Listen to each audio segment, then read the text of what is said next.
Hello everyone, আসসালামু আলাইকুম। খুব সহজভাবে আমি যেভাবে রান্না করি সেটাই আজকে আমি শেয়ার করব। রান্না করব খুলনার বিখ্যাত চুইঝাল দিয়ে গরুর মাংস। আর এটা রান্না করতে তেমন কিছুই লাগে না, খুব সহজভাবেই মজা করে রান্না করা যায়। আমি এখানে 1.5 কেজি মাংস নিয়েছি, চুইঝাল নিয়েছি, 1 টুকরো লাগবে গরম মশলা, আর আমি বাটা মশলা দিয়ে রান্না করব। এখানে লাল মরিচ আমি বেটে নিয়েছি পেঁয়াজ বাটা। তো প্রথমে চুইঝালটাকে উপরের লাল চামড়াটা ফেলে দেব। আর চুইঝাল যদি শুকনো হয় সেক্ষেত্রে পানিতে ভিজিয়ে নরম করে নেবেন। তো এটা একেবারেই টাটকা, দেখে নিশ্চয়ই বুঝতে পারছেন। তো আমি উপরে লাল অংশটা ফেলে দেব, তারপর পাতলা করে কেটে নেব। তো আমি লম্বালম্বি করে পাতলা করে কেটে নিয়েছি, আবারও ভালো করে ধুয়ে নেব। চুলায় কড়াই বসিয়ে দেব। এবার পরিমাণ মতো তেল দিয়ে দেব।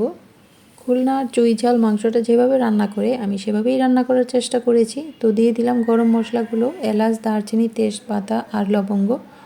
তারপর এই তেলের মধ্যে মাংসগুলো দিয়ে কিছুক্ষণ ভেজে নেব। লবণ দেব স্বাদ মতো, পেঁয়াজ বাটা দেব 1 কাপ, আদা রসুন বাটা দেব 2 টেবিল চামচ।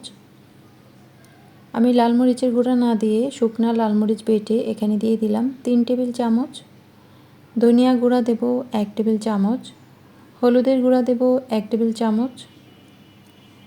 চুইঝাল মাংসটা একটু ঝালঝাল করে রান্না করা হয়, তবে যার যার টেস্ট অনুযায়ী মশলা দিতে হবে। কিছুক্ষণ কষিয়ে নেব। মাংসটা কষানো হয়ে গেলে মাংস থেকেও বেশ পানি বের হবে। এবার এর মধ্যে দিয়ে দেব কাঁচা মরিচ কয়েকটা আর কেটে রাখা চুইঝাল, সাথে দিয়ে দেব কয়েকটা রসুন।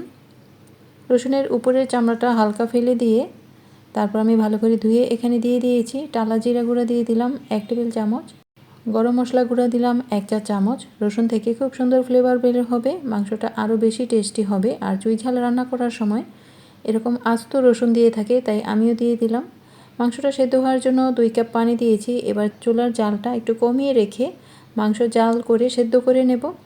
আর চুইঝাল রেস্টুরেন্টগুলিতে দেখবেন যে এই রেসিপিটা মাংসটা একটু কালচে টাইপ হয়। তো আমাদের ঘরোয়া রান্না করার সময় সেই কালচে ভাবটা আসে না, কারণ তারা অনেক রকমের মশলা দেয়, সেজন্য ভাজতে ভাজতে এটা একটু কালচে কালার হয়। তো আমি একটা বাগার দিয়ে নেব, এই বাগার দেওয়ার কারণে খুব সুন্দর একটা কালার চলে আসবে। তো অল্প তেলের মধ্যে দিয়ে দিলাম পেঁয়াজ কুচি, রাঁধুনি 1/2 চা চামচ, 2টা শুকনো মরিচ। পেঁয়াজটা যখন ভাজতে ভাজতে ব্রাউন কালার হবে 1 চামচ লাল মরিচের গুঁড়া দিয়ে কিছুক্ষণ ভেজে তারপর মাংসের মধ্যে এই তেল মশলাটা দিয়ে দেব। বাগার দেওয়ার পর আরও কিছুক্ষণ জাল করব। জাল দেওয়ার পর খুব সুন্দর একটা কালার বের হবে, ফ্লেভারও বের হবে।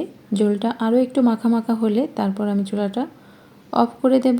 তো রান্না পুরোপুরি শেষ হয়ে গেছে। নামানোর আগে আমি টালা জিরা আরও একটু উপরে ছিটিয়ে দিয়ে নামিয়ে নিয়েছি। এবার আমি একটা প্লেটে তুলে দেখাচ্ছি।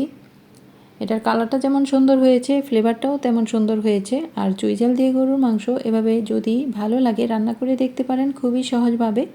বেশ মজার একটা রেসিপি। এখানে কালারটা যদিও খুব একটা সুন্দর লাগছে না, তবে এটার কালার খুবই সুন্দর হয়েছিল আর খেতেও অসম্ভব মজা হয়েছিল। ভালো থাকবেন। এরকম আরও রেসিপি পেতে চ্যানেলটি সাবস্ক্রাইব করে সাথেই থাকুন। আল্লাহ হাফেজ। Thanks for watching.